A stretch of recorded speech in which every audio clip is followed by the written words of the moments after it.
No Wander Franco, no problem, evidently, as the Rays take down the San Francisco Giants on the road by an amazing 10-2 score. The pitching was flawless. The hitting woke up. There's a lot of things to be happy about. So let's get started right now.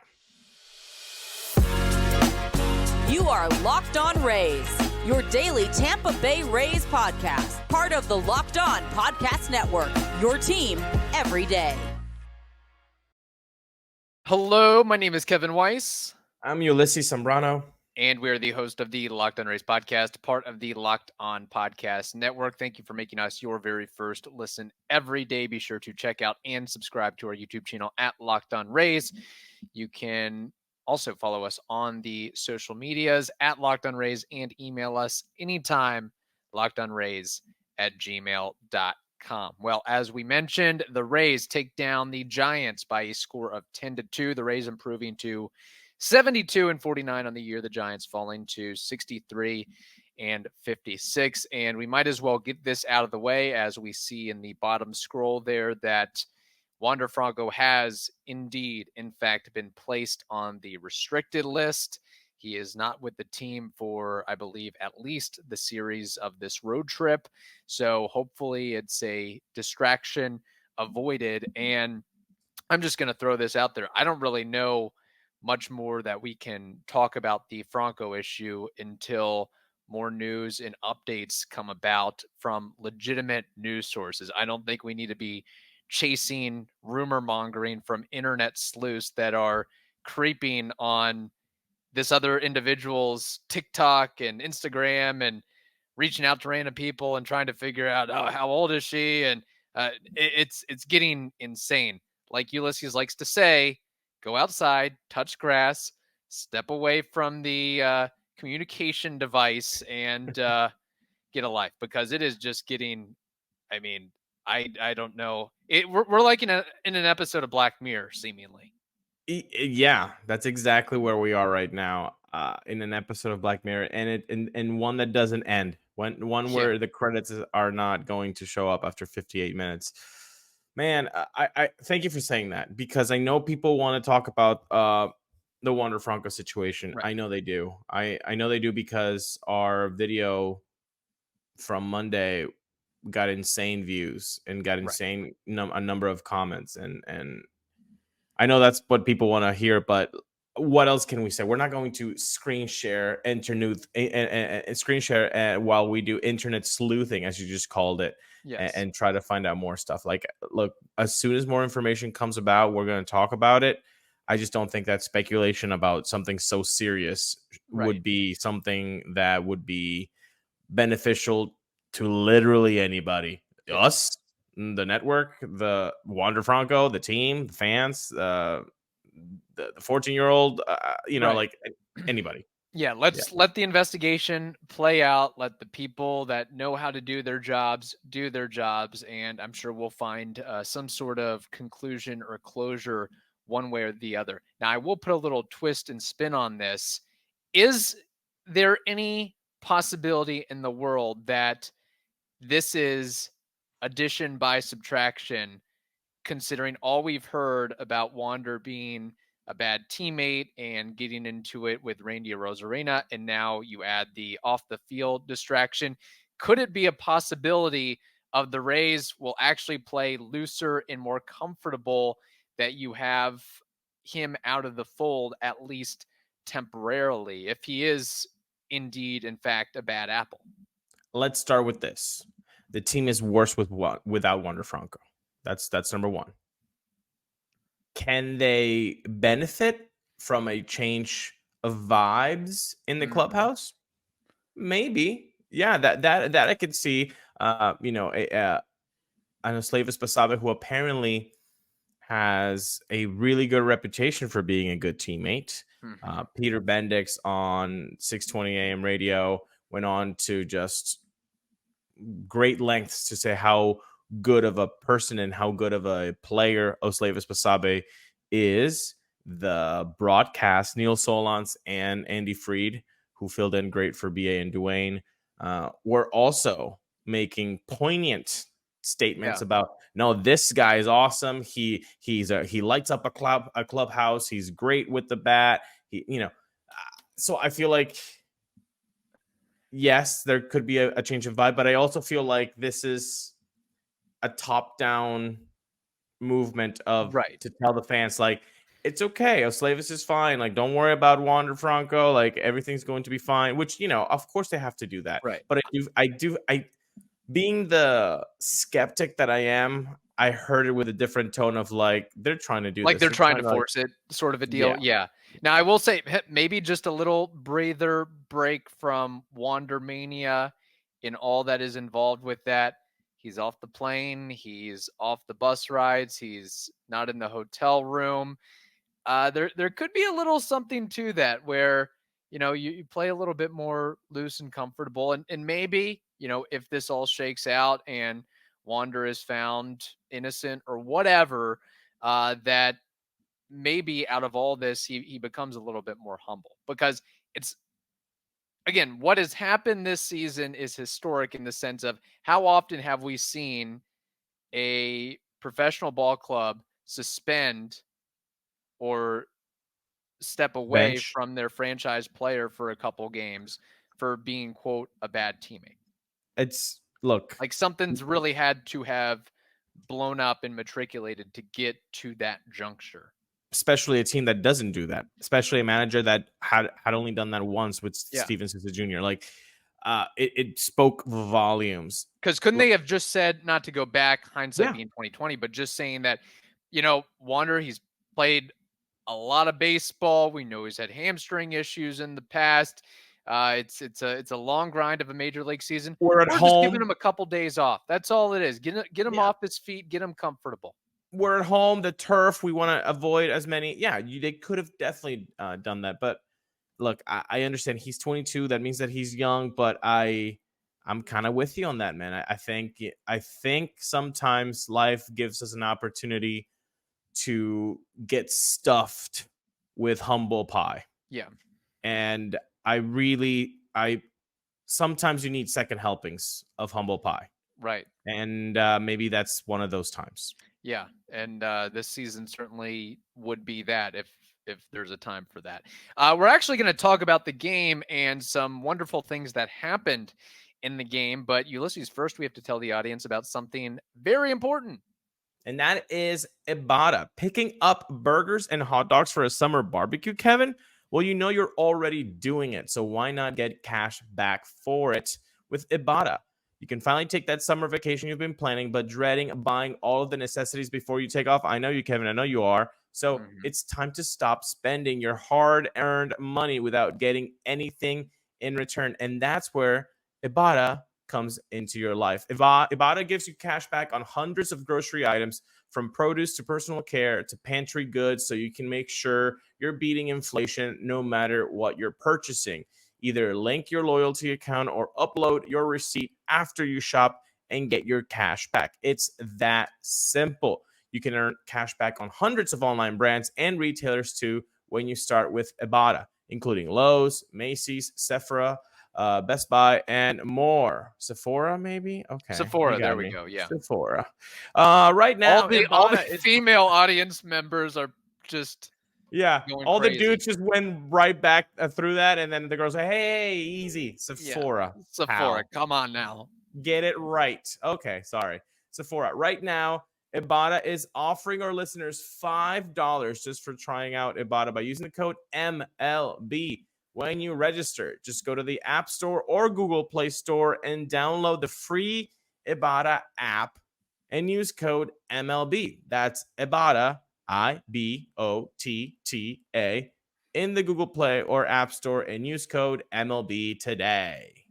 What was more impressive in this game? The Rays clobbering together 18 hits and 10 runs, or somebody named Tyler Glasnow combined with somebody named Jacob Lopez to go 9 innings between the two of them and hold the Giants to just 2 runs. I'm going to go with the latter. Not that I didn't enjoy the boys putting up some big hits and big numbers on the board, but I'm worried about the state of the pitching of the Rays. And if you're not, come on, get with the program. And the margin of error is at 0 right now. Tyler Glasnow goes down. Goodbye. So him coming back after missing a couple starts, was it a couple starts, right? Or was it I one and a believe half? so. Maybe? Yeah, he missed a decent chunk of time, which is certainly meaningful with all the other pitching injuries that are out there, and you're replacing Glasnow with who in his absence? Yeah, no. I understand Glasnow, Eflin, and Savale. It's a good 3. You take Glasnow out of there, and it now becomes Eflin, Savale, Littell, Eflin, Savale, Tosh Bradley. That's not taking you deep into the playoffs. Whereas I think Glasnow, Eflin, Savale at their peak can get you somewhere. Can get you, to the promised land. So I have to say that was the most important, because coming with back spasms, and he still gives you 6 really strong innings, only allowing 1 run, and using everything in his arsenal to get strikes and to get strikeouts. I mean, when you're Tyler Glasnow and on an 0-0 count to start it off, you go curveball, and it's so juicy, so 12-6 big that even if it hits the plate, they're still swinging at it. That's such an advantage for you. You're 0-1 and you threw a horrible ball. Yeah. And now you're up in the count. It's amazing what he did. No, I think that, and I almost feel like his line doesn't do it justice on how good he was in this return start. And maybe it's just us being kind of beaten down by some of the awkward pitching performances on this team so far this year. So when you see Tyler Glasnow and he's painting 98 inside edge, 99 outside edge, curveball and slider, wherever he wants to put it at the bottom of the zone, getting guys caught looking or swinging over the top of it out of their shoes. Like, I feel bad for a guy like Wade Meckler with the Giants. He makes his major league debut, and that's who you have to face is Tyler Glasnow. It's like, maybe I'm not so cut out for this Major League Baseball thing. There weren't many Tyler Glasnows in AA or AAA. So that's certainly a welcome to the big league moment if there ever has been. But I think that when you have after the strikeout, like, cause like the fastball that he used, he doesn't have a 2-seam, but it actually kind of had some 2-seam action on it on the fastball. And he just got caught looking, strikeout. And then the guy, he was just like, oh, like the face is like, how is that really? You got me like that? Like it was a funny moment, but yeah, something he definitely will not forget.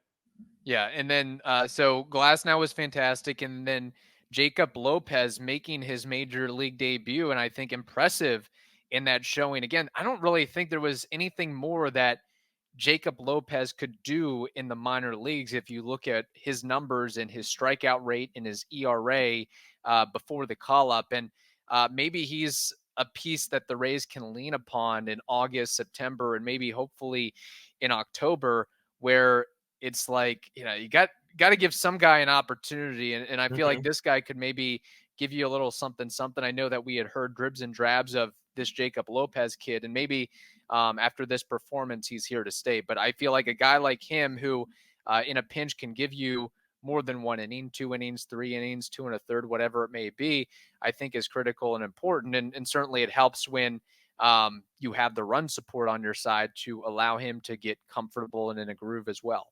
Yeah, no, it was the perfect combination to use him with this big lead, give Glasnow a little bit of like, hey, you did your job, 6 innings, go rest. I believe Kevin Cash also said that before the game, he's almost to 100%, but they just wanted to keep him at 90 pitches just because. Yeah.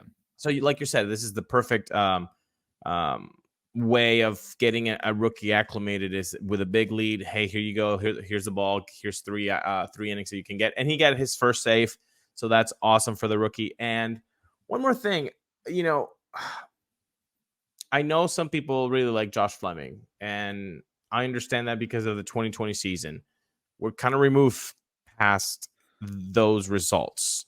He has had some really good outings this year. That's, of course, I wouldn't mind seeing Jacob Lopez more than Josh Fleming, especially because if that's the role that Josh Fleming is going to have, I know what I'm going to get from Josh Fleming. I don't know what I can get from Jacob Lopez. I would rather find out what I can get from Jacob Lopez for the next 2 months or next month and a half, right? So that we can move forward into 2024 knowing who Jacob Lopez is, because we already know what Josh Fleming is. I don't know if you agree with that. No, I agree. And I think on the flip side, it kind of maybe goes to the point of Vidal Brujan, Osleivis, Basabe. And I know there's the whole issue with Vidal Brujan running out of options for this year, but it's also a case of, hey, the guy's been called up, sent down, called up, sent down, called up, sent down. Clearly something's not working. Clearly he hasn't shown enough or proven enough to be a mainstay there. So it's like, give somebody else a shot, see what they can do in that opportunity. And if they falter, go to somebody else or go to the original plan. But I'm all for, trying things out and giving other guys opportunities. Look, 2020, that's, a million years ago.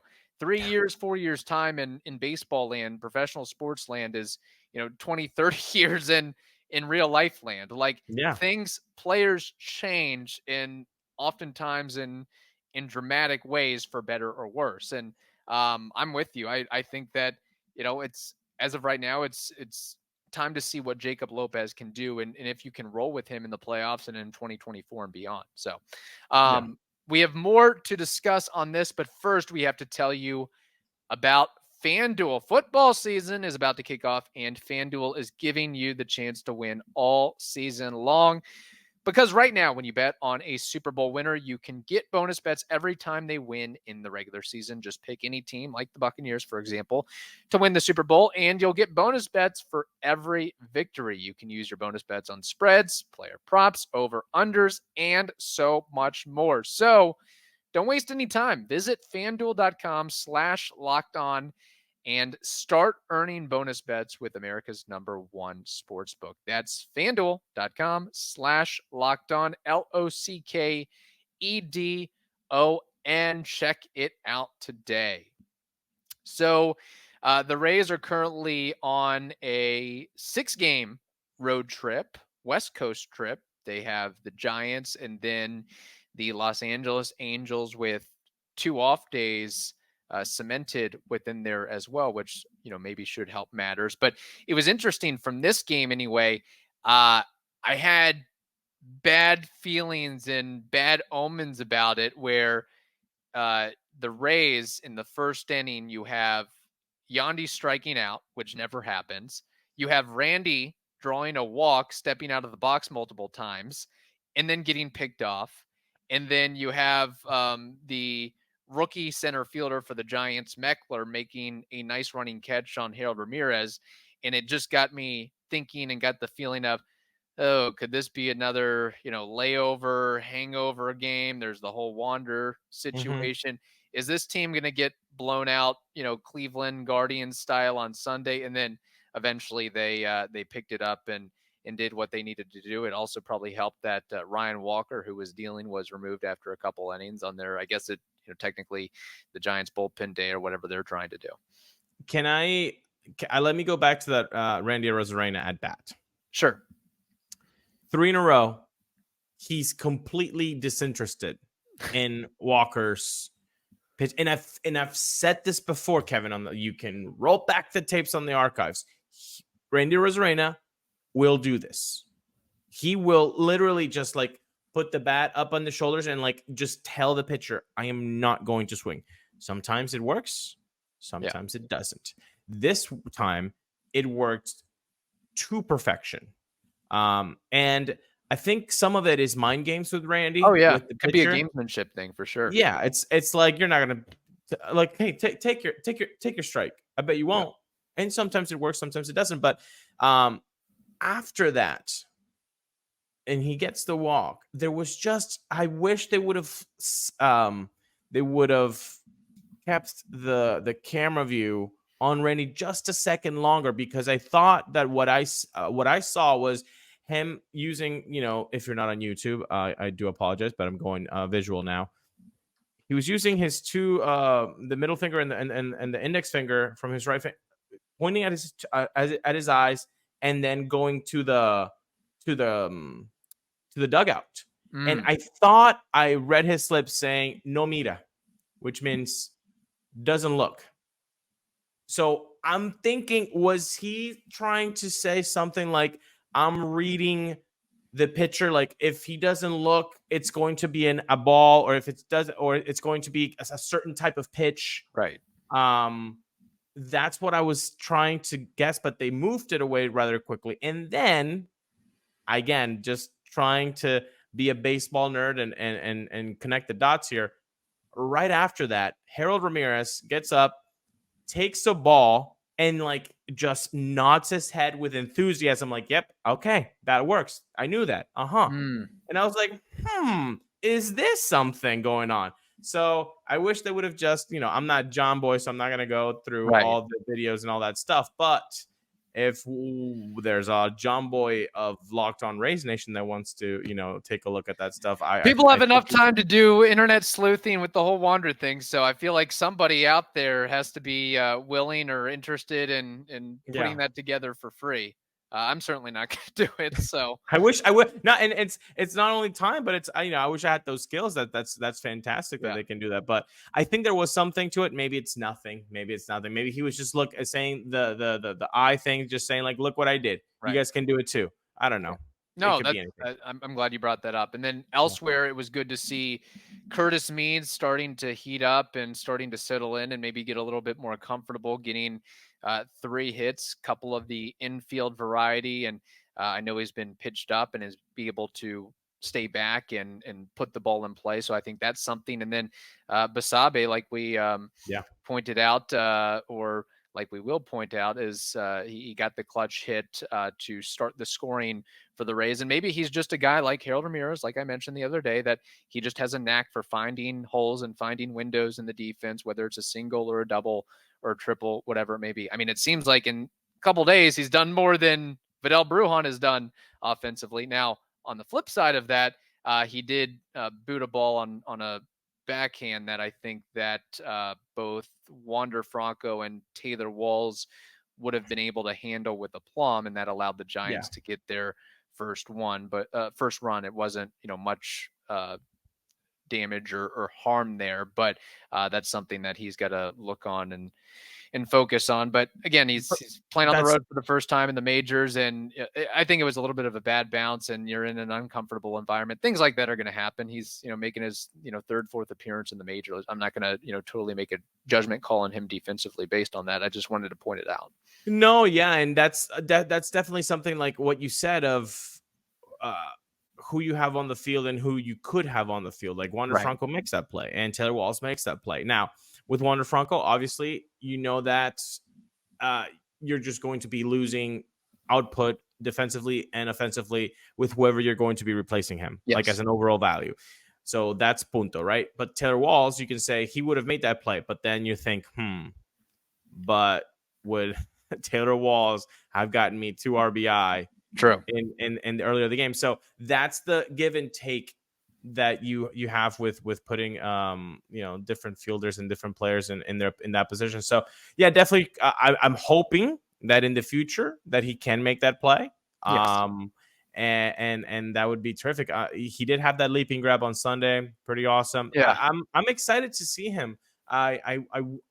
It's very rare for the Rays to just give a rookie kind of a long leash. And this is not certainly a long leash because it's 6 games that Wander Franco is on the restricted list for now. Right. Which means Osleivis Basabe is going to get these 6 starts seemingly. So I really hope that he just catches on fire. Like, look, what's that old saying? When God closes a door, he opens a window, something like that. Hey, Osleivis, you got in. Yeah. If you can make something out of this and get your foot in the door, buddy, like that's it, man. It's what happened to didn't the GOAT, TB12 get his start in New England in the New England Patriots like that in Yeah, 2001? that's a really good point.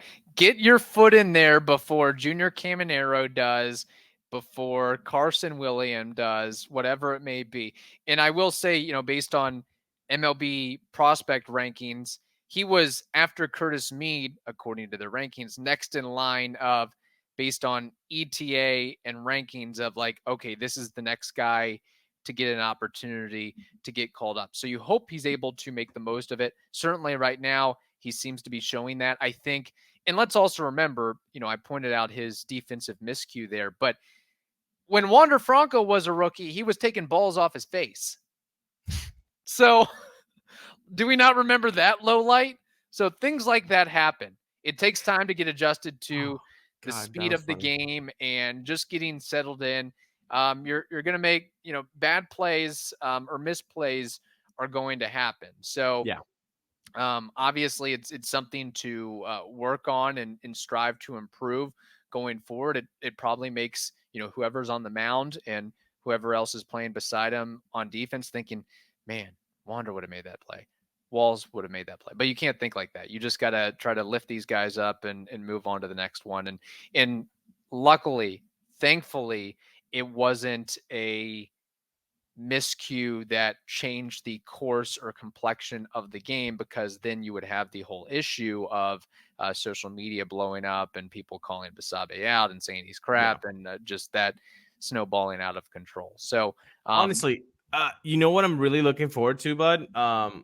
And this is going to sound weird, but I do have a very good reasoning. I'm really looking forward to football season. Why is that? Do you know why? Because that means that the baseball casuals will be gone from Twitter, and they will focus on the creamsicle jerseys and on Mike Evans. Baker Mayfield. Yep. Mike Evans is still a part of the team. Who's going to be the quarterback? Is it Mayfield, or is they're going to earn it? And is the offensive coordinator better than the one that was there last year? You might as well be the Locked On Bucks host. You got it down to a T. I that's all I got, people. Yeah. About you start football. mentioning Levante David and Devin White. I mean, my good. Can we talk about Levante? We got to talk about Levante a little bit. No. So yeah, I'm really looking forward to football season started, because then the casuals that see a game and the guy go 3 for 5 and then boots a ball, and they're like, oh my, this guy, he sucks. It's like, okay, that's a game. So we gotta chill that out. So hopefully, although I hope that comment was not scolding, because I heard a comment on YouTube that apparently I come across as I'm scolding at people. So I apologize if I sound like I'm scolding. I just have. You're not scolding. You're just lecturing. No, I keep it up, because I think people enjoy it at the end of the day. Sometimes, hey, all right. Real talk, tough love. You can't please everybody. You can't please everybody. Yeah, that's true. That's true. All right. Hopefully the Rays get another 10-2 victory tonight with Zach Littell going up against Jacob Junis. We'll wait and see on that. In the meantime, thank you for making the Locked On Rays podcast your very first listen every day. Hope you all have a wonderful day, and we'll talk to you tomorrow.